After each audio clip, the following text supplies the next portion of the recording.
I forgot to film an intro, that's probably why this lighting looks a bit different than before. But anyways, welcome to...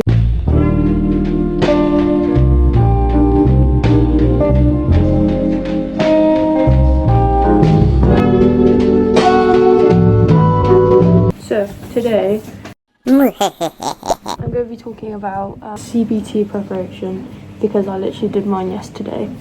Mine was a renewal, obviously, because I've been riding for about 2 years and mine ran out. So I had to do it again so I can get my A2 licence. I've completely forgotten what I was going to say. In the last video, I did put in the caption that I might start doing videos where I stand in front of my bike, because I feel like it's a bit awkward when I'm just sat at my kitchen table, because obviously you can't even see me talking, I'm just staring at the camera. But I don't know yet, because if I do that I have to obviously do my bike reveal and decide where I'm gonna do the videos. Anyways, back to the topic of today. So for CBT, the first thing they do is they ask a few questions and they explain the safety protocols and everything. But they do ask a bit on the highway code. But that's the last bit. The first bit is more the safety and everything and what you'll be doing. But they do ask about a bit about the highway code at the end. So if you're thinking they won't, they do. Anyway, so the first thing we did was obviously put our gear on. We had to have the helmet, armor jacket, gloves, some type of jeans or armoured clothing on the bottom half, and boots that are like Doc Martens or actual motorbike boots. I obviously had my jet armoured jacket on, my helmet, my Fury Gun gloves on, and my Motor Girl Lara Cargo bottoms on, and my Alpine Star boots on. So I was fully kitted out just for the CBT. The first thing we did was looking at the bike, and they ask you what are the controls and what you know and what maintenance you need to be checking every time before you go out on the bike. They ask you about where's the brake, the front and back brake lever, what the gear selector is. So they'll point at the lever and they'll just ask you what it is. And then your light switch, your clutch, your brake, like they'll point at everything and ask what it is, and then they'll ask what you think you should check. So like your brake discs, your brake pads, not your discs, your sprockets, which you need to check in case they have worn down or the teeth are broken. The sprockets are what hold the chain on. Brake fluid, oil. After that, basically we had to hold the clutch in and then just let it roll back and forward on the bike, so they know that you can obviously handle the clutch. And then once you got hold of that, they just got the other two to go in a straight line, just go up, stop, and then turn the bike around, stood up, and then back. I just did circles while they were doing this because they obviously knew I'd ridden before. And then once they'd done this, they got them to do circles slowly and fast so they can get a gauge on their turning skills and their slow moving skills. And then it was the circle with like a swerve. So there was 3 cones and you had to go like that through it. And then the figure of 8, which is obviously, I'll show it right here. It's obviously where you go in and out of cones like that. You've got to do it quite slow. When you're doing it, to do any corners, you look into the corner. You don't look at the cone. You look where you want to go. If you look at the cone, you will hit the cone. So don't look at the cone. Look around the cone, like where you want to go. And then that's the same for any corner. Any corner you want to do, you've got to do it like that. And then they did junctions. So you go around in a circle, and then you got to show them how you slow down coming up to the junction and how you take off.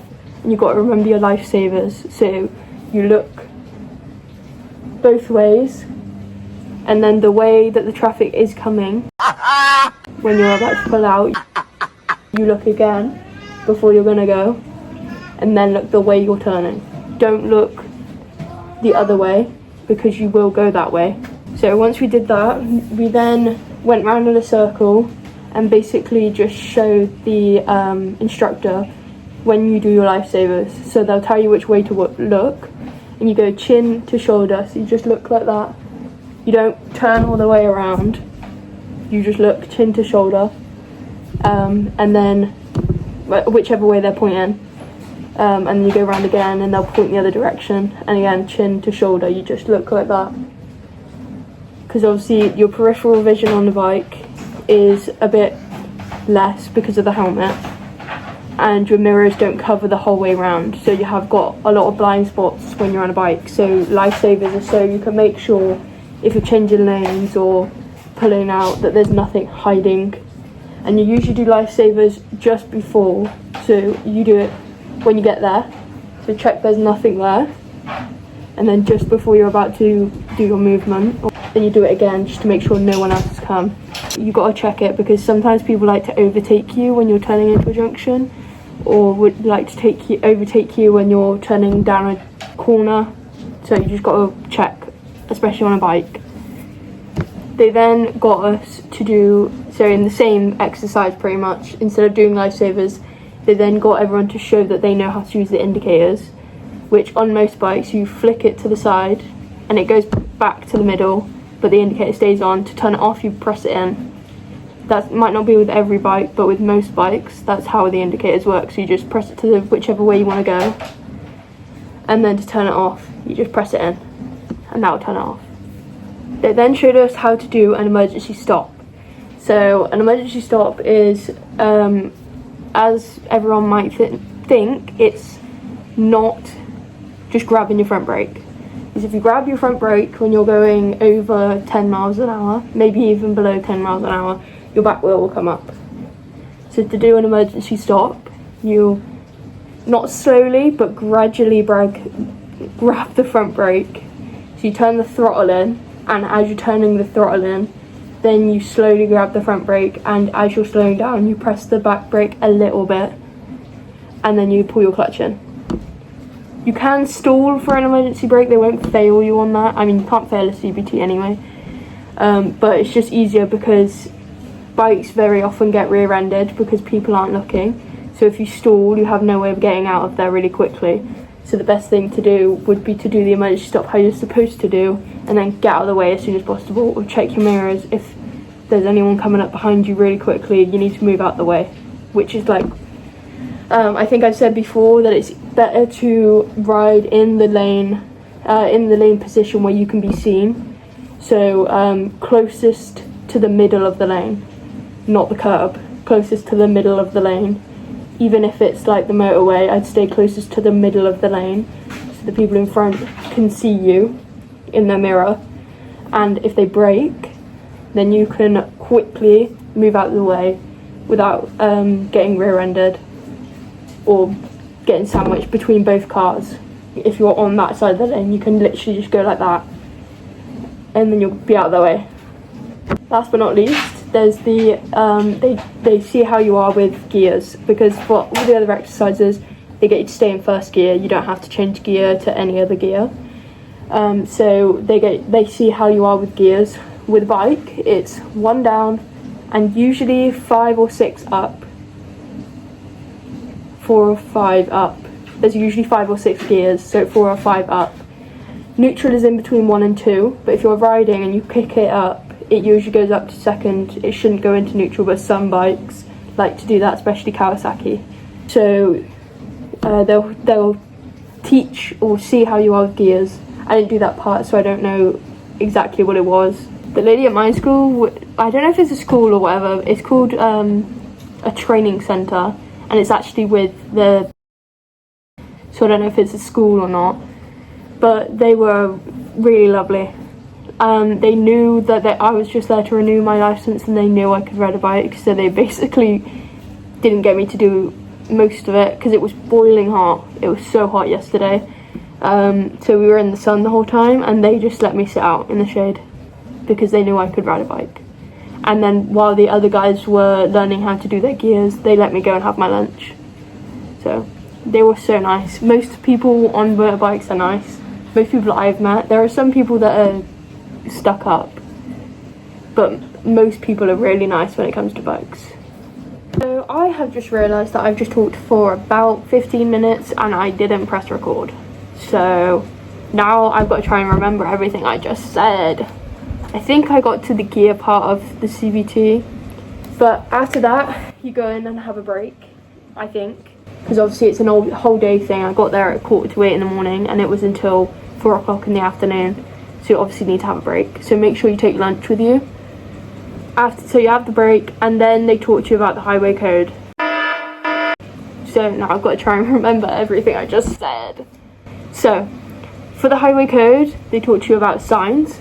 So you have orders, you have warnings, you have speed limits, which are orders, and you have stop signs, and you have the give way signs, which is an upside down triangle, but that's an order. They also talk to you about road positioning, which I don't know if I spoke about. Basically, if you're turning right, you come up to the turn and you stay in the middle of the road, and then you go to the right of the lane to turn right, because then you don't take as much of a wide berth. If you stay in the middle of the road, you're much more likely to come right out and go up to the curb, like or almost hit the curb as you come round, which we obviously don't want.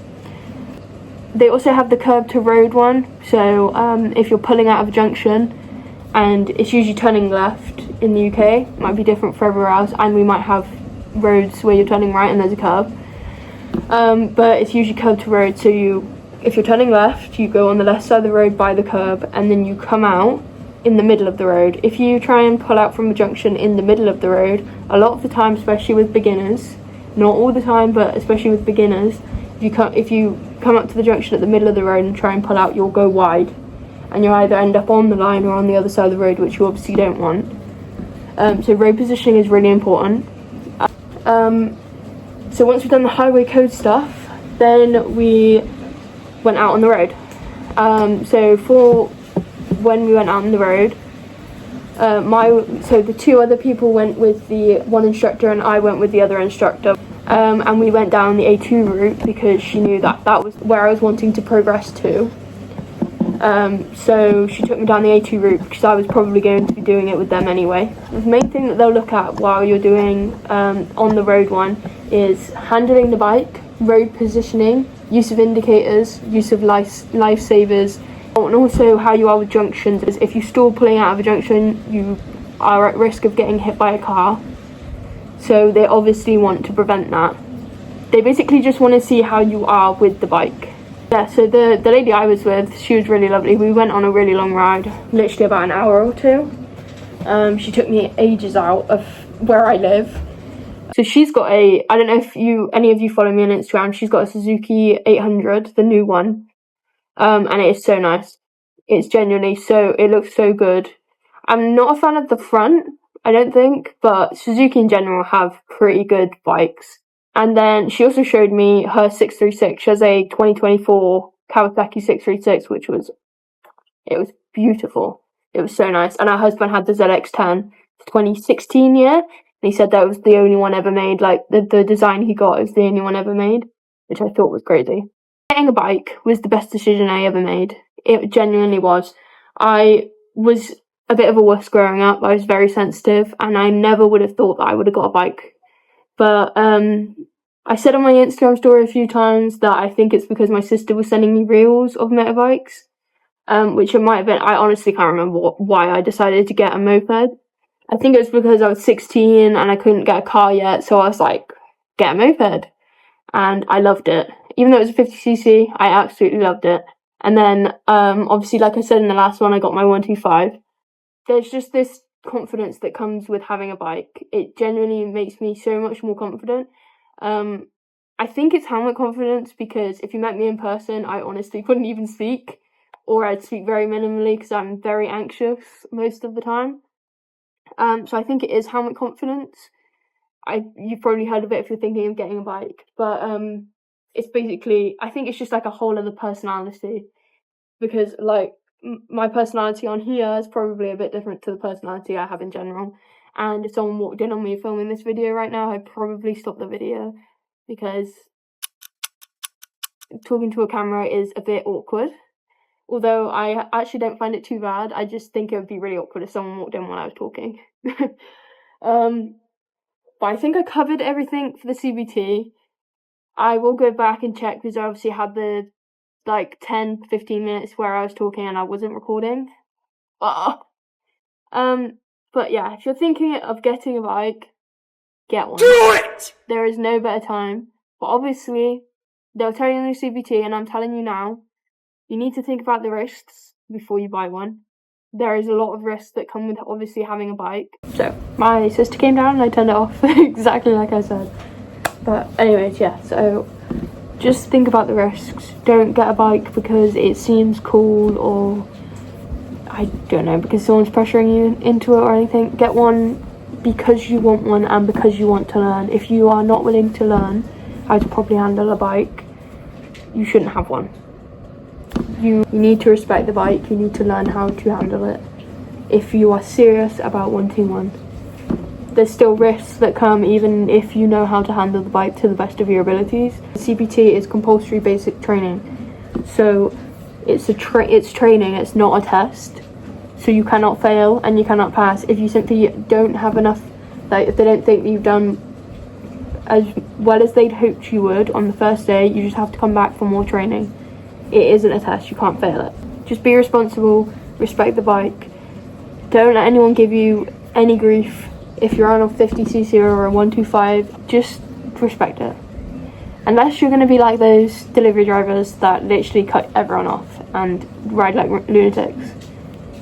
As long as you're riding respectfully and you're respecting everyone else on the road, unless they're probably shouldn't say that. But as long as you're doing that, you shouldn't have to worry. I'm no expert again, so take my words with a pinch of salt. But if you're a beginner, I wouldn't go on group ride straight away. Like big group rides that you see on social media, I wouldn't try that, because the amount of videos I've seen where beginner riders either die or crash into someone else because they've tried to keep up with someone else, or they've tried to do a stunt that someone else has done and they've crashed, is insane. Like, just ride within your abilities, and I wouldn't ride in groups, because the desire to do what they're doing is there. I felt it. I think I started riding in groups about a year after I got mine. Might have been less than a year. Like, obviously if you have a few friends, like the 3 or 4 friends that ride bikes, ride with them as much as you want. Just not the big groups, because they will probably go fast and they will probably do stuff that you can't do. You might get there one day, but if you know there are beginners there, or if you know you're a beginner, you shouldn't be trying that. This is Max. He's come to say hello. What are you doing? I think that's it for the CBT preparation. If you have any questions, or if I've missed anything, I will go over the footage and just check if I've missed anything. I don't think I have.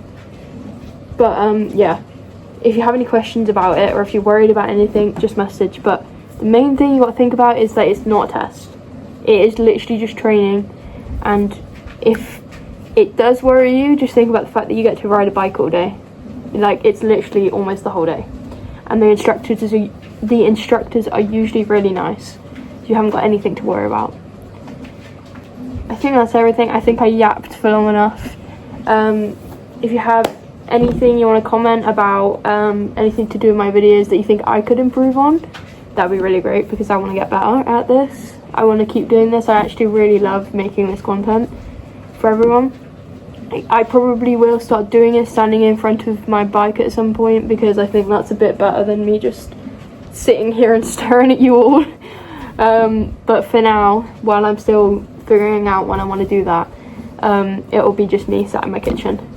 But I hope you've enjoyed today. I hope you've learned something, and honestly, have fun with the bike, respect it, respect the people on the road.